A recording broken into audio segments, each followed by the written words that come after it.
இது ஒரு ஷார்ட் ஃபிலிமா எடுத்து முடிச்சு நெட்ஃபிளிக்ஸ்க்கோ அமேசான் பிரைம்க்கோ ஹாட் ஸ்டார்க்கோ வித்திருந்தா செம்மையா சுளிர்னி ஷார்ட்டா சப்புன்னு அடிச்சு சொன்ன மாதிரி இருந்திருக்கும். பட் அது ஒரு முழு நேர படமா எடுத்து முடிச்சு அதில் பல தேவையில்லாத ஆணிகளை வச்சு கடைசியில் மட்டும் ஒரு அமேசிங்கான மெசேஜை வச்சு ஒரு படம் எடுத்ததுனால எப்படி எடுத்துப்பாங்கன்னு தெரியல.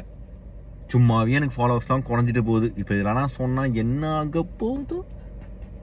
ஸோ ஹலோ வணக்கம். இனி நீங்க பார்க்க போற மை வியூ எந்த படத்தை பத்தினா ரஜினிகாந்தோட எக்ஸ்டெண்டட் கேமியோவில் அப்படிதான் டைட்டிலே போட்டிருக்காங்க. பட் ஆல்மோஸ்ட் படம் ஃபுல்லா வந்த மாதிரி இருக்கு. ஸோ ரஜினிகாந்த், விஷ்ணு விஷால், விக்ராந்த் மற்றும் பலர் நடிப்பில் ஏஆர் ரஹ்மான் மியூசிக்கலில் ஐஸ்வர்யா ரஜினிகாந்த் இயக்கத்தில் வெளிவந்திருக்கும் லால் சலாம். தலைவர் ஆஸ் யூஷுவல் செம்மையா பெர்ஃபார்ம் பண்ணிருக்காரு. அதுவும் அவர் மாதிரி ஒரு பர்சன் கிட்ட இருந்து அந்த கிளைமேக்ஸ் மெசேஜ் அங்கங்க அந்த டயலாக்ஸ் கேட்கும்போது செம்மையா இருக்கு. அவருக்காக தான் இந்த படத்தை ஃபர்ஸ்ட் டே ஷோ பார்க்க போனேன். அவருக்காக மட்டும் இந்த படத்தை பார்க்க முடியும். மற்றபடி இந்த கருத்துல வந்து நீ நானும் ஒண்ணு, காந்தி பிறந்த மண்ணு, ஊன் ரத்தம் என் ரத்தம் ஒரே ரத்தம், வித்தியாசம் கண்டுபிடிக்க முடியாது, நம்ம எல்லாம் ஒன்னா இருக்கணும், இதெல்லாம் ஃபாலோ பண்ணி தான் இருக்கும். இதெல்லாம் வந்து இன்ஸ்டா ரீல், ஃபேஸ்புக், எங்க அப்பா அம்மா ஃபார்ஸ் வந்து தான் இருக்கு. உங்களுக்கும் வரும். ஸோ தலைவருக்காக இந்த படத்தை பார்க்கலாம். Okay bye.